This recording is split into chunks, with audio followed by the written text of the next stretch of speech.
आज का जो हमारा चैप्टर रहेगा वो रहेगा संख्या पद्धति।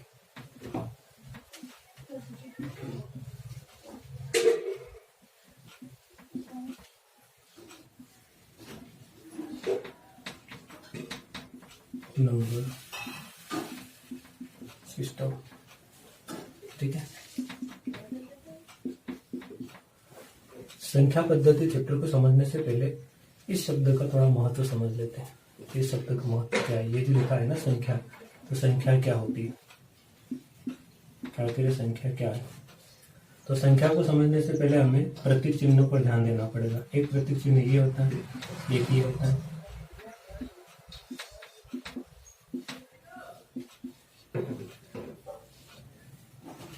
ठीक है, तो कुछ प्रतीक चिन्ह होते हैं जैसे जीरो, इस प्रतीक चिन्ह को हम जीरो कहते हैं, इसे हम एक कहते हैं, इसे हम दो कहते हैं, तीन। इसी तरीके से हमारे कुछ प्रतीक चिन्ह होते हैं जिन्हें हम 9 तक गिनते हैं, और इन्हीं प्रतीक चिन्हों को हम क्या कहते हैं? अंक कहते हैं। तो ये हमारे क्या हो जाएंगे फाइनली, ये जो प्रतीक चिन्ह है इन्हें हम अंक के नाम से जानते हैं। अगर ये सिंगल लिख दे, जैसे ये शून्य लिखा हमने, तो ये क्या, ये एक अंक है और इसका नाम क्या रख रखा हमने? शून्य रखा। जैसे यहाँ से मैंने कितना लिखा? 4 लिखा, तो ये क्या है? एक अंक है। ठीक है, ये एक प्रतीक चिन्ह है, लेकिन इसका नाम क्या है? हमें इसे अंक 4 कहते हैं। अगला हम ले लेते हैं यहाँ से 7, तो 7 एक प्रतीक चिन्ह है और इस प्रतीक चिन्ह का नाम हमने क्या रखा है? 7, और ये 7 क्या है? एक अंक है। अगर हम इनको मिला दें आपस में, इन तीनों को अगर हम आपस में मिला दें, जैसे यहाँ से 7 को मैंने फिर 4 को ले लिया, मैंने फिर 0 को ले लिया, तो ये अंकों को मिला दिया मैंने। अंकों को मिलाने से क्या बन गई? तो अंकों को मिलाने से जो हमें प्राप्त होता है, 2 या 2 से अधिक अंकों को मिलाने से जो हमें प्राप्त होता है उसे क्या कहते हैं? उसे ही हम क्या कहते हैं? संख्या कहते हैं। तो ये जो हमें संख्या प्राप्त हुई है 3 अंकों की, कितने अंक यहाँ पर? एक ये अंक है, दूसरा ही और तीसरा है, तो कितने अंक यहाँ पे? 3 अंक है, तो इसे हम 3 अंकों की संख्या कहते हैं। जैसे ये 0 है, ये किस स्थान पर अंक है? तो ये इकाई के स्थान पर।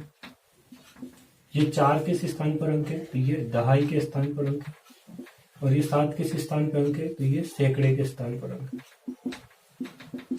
ठीक है, तो ये इकाई के स्थान पर, ये दहाई के स्थान पर, सैकड़े। 3 अंकों की अर्थात सैकड़े वाली संख्या है, 3 अंकों की संख्या है। कितने अंकों की? जैसे मैंने यहाँ पर 98 लिखा, तो ये 98 कितने अंकों की संख्या है? 2 अंकों की संख्या है, अर्थात इसमें इकाई और दहाई है, 2 अंक है, ये 2 अंकों की संख्या है। ठीक है, तो ये हमारा हो गया 98।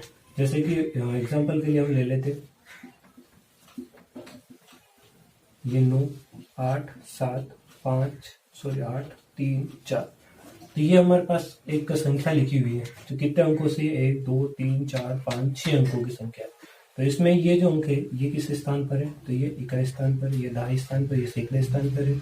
इकाई, दहाई, सैकड़ा, ये हजारवें स्थान पर, ये 10,000 के स्थान पर है, और 10,000 के बाद हमारी ये 1,00,000 के स्थान पर है। तो इस संख्या को शब्दों में लिखिए। तो इस संख्या को हम क्या करेंगे? शब्दों में लिखिए। शब्दों में कैसे लिखते हैं? ये 9 किस स्थान पर है? लाख वाले स्थान पर, इसको हम क्या करेंगे? इसको हम कहते हैं 9 लाख। फिर ये 8 किस स्थान पर है? इकाई, दहाई, सैकड़ा, हजार, 10,000, तो ये किस स्थान पर है? ये 10,000वें स्थान पर है। तो 10,000 मतलब 2 संख्या बोल रहे हो, तो इसको हम क्या लिखेंगे? तो इसको जो यहाँ पे लिखा है, तो 9 लाख, ये कितना लिखा है? 87, तो इसको हम कहते हैं 87, है ना, 87, 2,87,000। अब देखते हैं, ये 2 स्थान वाले देख लिया हमने। अब ये 8 किस स्थान पर? इकाई, दहाई, सैकड़ा, तो किस स्थान पर? ये सैकड़े के स्थान पर, तो इसको हम क्या कहेंगे? 800। और ये किस स्थान पर है? इकाई और दहाई स्थान पर है, और दहाई स्थान पे कितना है? 34।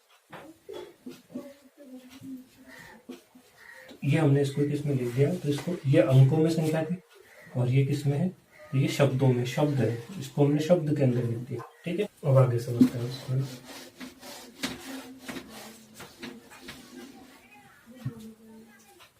अब इन संख्याओं में, जैसे मैंने एग्जांपल के लिए कोई संख्या लिख ली यहाँ पर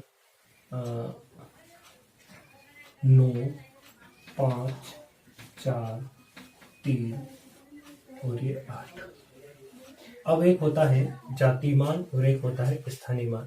ठीक है, तो अब हम समझते हैं इसमें जाति मान क्या होता है।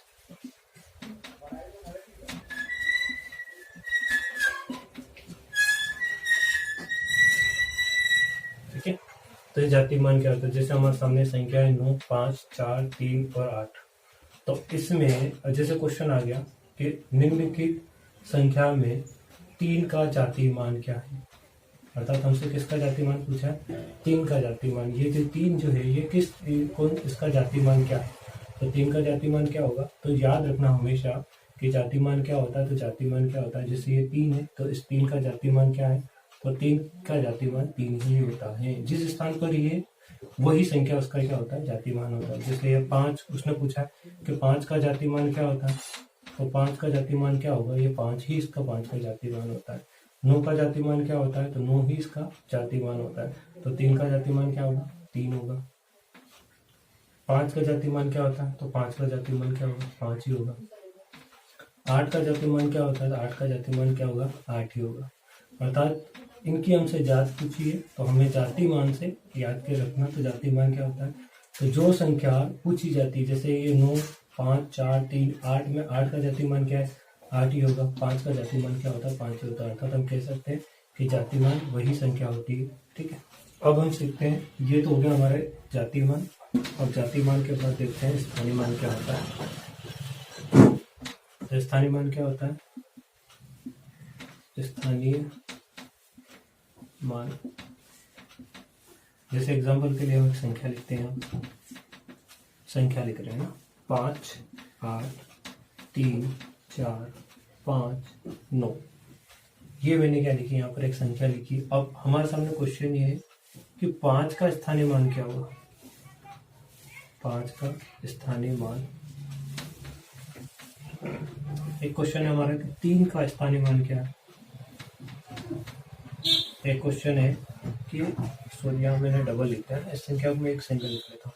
एक तो हमारे सामने क्वेश्चन है 5 का स्थानीय मान क्या होगा, 3 का स्थानीय मान क्या होगा, और यहाँ पे एक और क्वेश्चन हमारा कि इस 1 का स्थानीय मान क्या है, 1 का स्थानीय मान क्या है। अब देखते हैं इसको। तो 5 का स्थानीय मान हमसे पूछा है, तो 5 का स्थानीय मान कैसे निकालेंगे?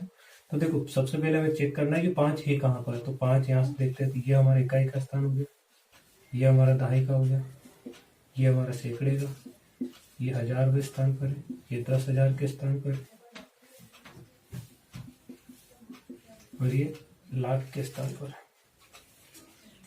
1 लाख वाले स्थान। ठीक है, तो अब यहाँ से अगर हम देखते, हमसे क्वेश्चन क्या पूछा उसने? 5 का स्थानीय मान। तो 5 को हम ध्यान में रख लेते हैं, 5 को लिख दिया। अब स्थानीय मान देखते हैं किस स्थान पर है, तो लाख वाले स्थान पर है। तो 1 लाख के स्थान पर इकाई, दहाई, सैकड़ा, 1000, 10,000 और ये लाख। 1 लाख वाले स्थान पर तो 1 लाख का इसमें हम क्या कर देते हैं? गुणा कर देते हैं। तो हमारा 5 का स्थानीय मान कितना हो जाएगा? तो 5 का स्थानीय मान हो जाएगा 5 लाख। अगला 3 का स्थानीय मान क्या है? तो 3 पूछा किसका स्थानीय मान? 3 का, 3 लिखेंगे गुणे, और किस स्थान पर है? इकाई, दहाई, सैकड़ा, 1000। किस स्थान पर है? 1000वें स्थान पर है, तो ये 1000 हमने यहाँ लिख दिया इसका। ठीक है, किस स्थान पर? 1000 में, तो 1000 का 3 में गुणा कर देंगे तो 3 और ये 3 शून्य, तो 3000। तो इसका स्थानीय मान क्या हो जाएगा? 3000। अगला 1 का स्थानीय मान क्या है? 1 किस स्थान पर? 1, और किस स्थान पर? इकाई और दहाई, अर्थात 2 अंकों के स्थान पर, तो 2 अंक लिख दिए, 1 के पीछे 2 अंक, दहाई वाले अंक लिख दिए। तो अब 1 का पूछा था, तो 1 का 10 में गुणा करेंगे, क्या आ जाएगा? हमारा राइट आंसर आ जाएगा 10। तो ये हमारा आंसर होगा। इस तरीके से हम क्या निकाल सकते हैं? स्थानीय मान निकाल सकते हैं। कुछ भी हमसे पूछे, अब सीखते हैं हम कुछ संख्या लिखते हैं और उस संख्या को मल्टीप्लिकेशन करते हैं जल्दी से जल्दी, किस तरीके से संख्या का सॉल्यूशन होता है। कुछ संख्या लिखता हूँ मैं, जैसे कि एग्जाम्पल के लिए कुछ संख्या लिख लें, 6, 7, 8, 4 गुणित 7, 8, 6 प्लस 6, 7, 8, 4 गुणित 214। अब इसका आंसर निकाला। देखो, एक इजी तरीका है कि हम क्या कर सकते हैं, बोर्ड मास के नियम ये कहता है कि पहले गुणा हल होता है, फिर इसका गुणा हल करेंगे, इन दोनों का गुणा करने के बाद इन दोनों का गुणा करेंगे, और दोनों को गुणा करने के बाद हम जोड़ देंगे, तो हमारा क्या आ जाएगा? आंसर आ जाएगा। और हमारे एग्जाम के हिसाब से देखा जाए तो इसमें काफ़ी समय लग जाएगा। ठीक है, तो जितना हम जल्दी से सवाल को नहीं कर पाएंगे, तो हमें थोड़ा सा ध्यान से यार देखना है कि आखिर इस सवाल में समानता क्या दिखती है। तो हमें समानता ये दिख रही है कि यहाँ पर भी 6000, 784 है, यहाँ पर भी 6784। अगर दो पार्ट 6784 है तो पहले बोर्डमास का नियम ये कहता है गुणा होता है, तो ये भी गुणा का है, और यहाँ से देखेंगे तो ये भी हमारा किसका गुणा का है। तो 6784 इसमें भी है, 6784 इसमें भी है, तो दोनों में 6784 है। तो हम क्या करते हैं कि 6784 को कॉमन निकाल लेते हैं। तो 6784 को हमने कॉमन बाहर निकाल लिया, ठीक है। तो अब देखो ये हमने कॉमन निकाल लिया, तो अंदर क्या बचा हमारा, तो 6784 बाहर आ गया, यहाँ से भी 6784 बाहर आ गया, ठीक है। तो ये हमने पूरा पूरा बाहर निकाल लिया, तो अंदर क्या बचा यहाँ पर, तो यहाँ पर बचा है तो 7 8 6 और बीच में क्या चिन्ह है प्लस का, और ये तो हमने बाहर निकाल लिया इसमें से। तब यहाँ पे क्या बचा 2 1 4, ठीक है। तो अब इन दोनों को हल करेंगे, यहाँ पर कितना है 6784, इन दोनों को पहले ब्रैकेट हल होता है, तो ब्रैकेट हल कर लो। तो ब्रैकेट हल कर, यहाँ पे कोई चिन्ह नहीं, इसका मतलब क्या चाहिए, अब ब्रैकेट हल कर ले। 6 और 4 कितना होता है 10, 8 और 1 9 और 1 हासिल का 10, 7 और 2 9 और 1 हासिल का 10। अब इन दोनों को हल कर लेते हैं, तो इसका गुणा कर लेते हैं। तो इसका इसमें गुणा करेंगे तो पीछे कितनी शून्य 1 2 3 शून्य, 1 2 3 शून्य लग गई। यहाँ पे कितना 4 8 7 और 6। तो हमारा राइट आंसर क्या आ जाएगा, तो हमने जल्दी से इसका आंसर को क्या कर लिया, सॉल्यूशन कर लिया। तो इस तरीके से हमारा ये सॉल्यूशन होता है। चलो अब अगला सवाल देखते हैं।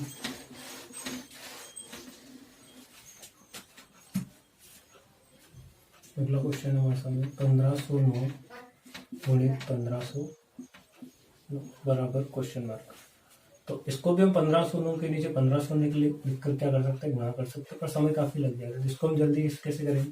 तो 1509 यहाँ पर भी है, 1509 यहाँ पर भी, अर्थात इन दोनों को हम ऐसा लिख सकते हैं कैसे, तो 1509 का स्क्वायर अर्थात 1509 दो बार है। इसको हम क्या लिख सकते हैं, 1509 को हम क्या लिख सकते हैं, तो 1509 को हम लिख सकते हैं इसको 1509 को क्या लिख सकते हैं, तो 1500 प्लस 9 और इसके ऊपर क्या है यहाँ पर, तो वर्ग है। अब देखो यहाँ ध्यान से, तो अगर इसको हम a मान लें और इसको अगर हम b मान लें, तो ये वाली कंडीशन बनती है हमारे सामने, और ये वर्ग है। इसका मतलब क्या कंडीशन बनी हमारे सामने, तो कंडीशन ये बनी a प्लस b का स्क्वायर, और इसका क्या फार्मूला होता है, इसका फार्मूला होता है a का स्क्वायर प्लस b का स्क्वायर प्लस 2ab।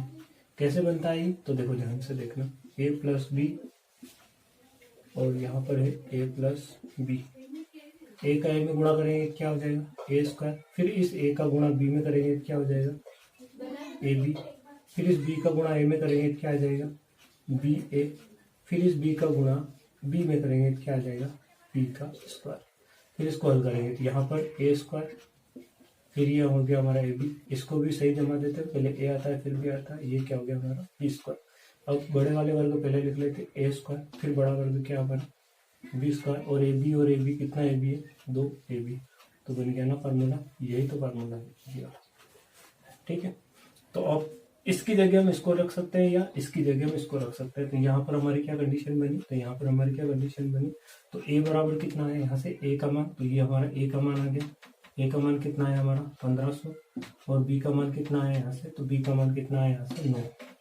अर्थात हम क्या रख सकते हैं, तो ए का स्क्वायर प्लस बी का स्क्वायर प्लस 2ab, ए का स्क्वायर अर्थात पहले ये 1500 का स्क्वायर करना है, 1500 का स्क्वायर तो हमें याद नहीं, पर 15 का याद है, तो 15 का स्क्वायर कितना होता है, 15 में 15 का गुणा करते हैं तो 225, और कितनी शून्य पीछे 2 शून्य पीछे, ठीक है।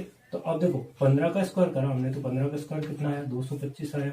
डबल शून्य का स्क्वायर क्या होगा, तो डबल शून्य का स्क्वायर जितनी शून्य है उतनी और बढ़ा देते हैं, तो ये हो गया हमारा ए का स्क्वायर, फिर प्लस बी का स्क्वायर, तो बी का स्क्वायर रहता है 9 का स्क्वायर कितना होता है, तो 9 का स्क्वायर कितना होता है, तो 9 का स्क्वायर होता है 81 2, और ए का मान कितना है 1500, और बी का मान कितना है, तो बी का मान कितना है 9, तो अब यहाँ से गुणा कर लेते हैं, तो 9 दूना कितना हो जाएगा 18, 18 को 15 में गुणा करेंगे तो 18 पंजे 90, 18 एकम 18, 18 और 18 27, और ये 2 शून्य पीछे, तो अब सबको जोड़ देते हैं तो हमारा आंसर आ जाएगा, ठीक है। हमारा राइट आंसर क्या आ जाएगा 22500008 1, और ये आ जाएगा 00072, ये आ जाएगा 1, ये आ जाएगा 8, ये आ जाएगा 0, ये 7, ये 7, ये 2 और ये 2, तो ये हमारा राइट आंसर आ जाएगा। ये तो मैंने आपको समझाया ना, इस समझाने की वजह से हमें क्या लगा, काफ़ी ज़्यादा समय लगा। एक और एग्जांपल लेके देखते हैं इसका, किस तरीके से इसका हम सॉल्यूशन करते हैं। जैसे एग्जांपल के लिए मैंने संख्या ले ली 1904 इंटू 1900। अब देखो कैसे हम जल्दी से कर पाएंगे। तो यहाँ से हमें पता है 1904 को हम क्या लिख सकते हैं, 1904 का स्क्वायर। इसको हम क्या लिख सकते हैं, 1900 प्लस 4 का स्क्वायर। और ए बराबर हमारा क्या हो जाएगा 1900, और बी बराबर कितना हो जाएगा, तो बी बराबर हमारा हो जाएगा 4। अब हम लिखेंगे इसको ए का स्क्वायर प्लस बी का स्क्वायर प्लस 2ab स्क्वायर करना। तो ए का स्क्वायर कितना होता है, तो 19 का स्क्वायर कितना होता है, तो 19 का स्क्वायर होता है 361। 2 शून्य है ना पीछे, तो 2 शून्य और लगा देते। बी का स्क्वायर कितना होता है, तो बी कितना हमारा 4। 4 का स्क्वायर कितना होता है, तो 4 का स्क्वायर कितना होता है 16 होता है। तो ये हमने बी का स्क्वायर लिख दिया। अब 2ab की बारी है, तो 2 गुणित 1900 और बी का मान कितना 4। तो 4 गुना 8 और 8 का 19 को बड़ा करेंगे तो कितना आ जाएगा 9 8 72 और 8 का मान 8 7 14 15 और कितने शून्य पीछे 2 शून्य। तो यहाँ हम लिख देंगे 0 0 2 5 और ये कितना हो गया 1। अब इनको जोड़ देंगे तो यहाँ से कितना आ जाएगा 6, इसको जोड़ेंगे तो 1, इसको जोड़ेंगे तो 2, इसको जोड़ेंगे तो 5, इसको जोड़ेंगे तो 2 6 और यहाँ पे कितना आ जाएगा 3। तो इस तरीके से हम जल्दी से आंसर निकाल सकते हैं। इन दोनों का आंसर गुणा करेंगे तो ये आंसर आएगा।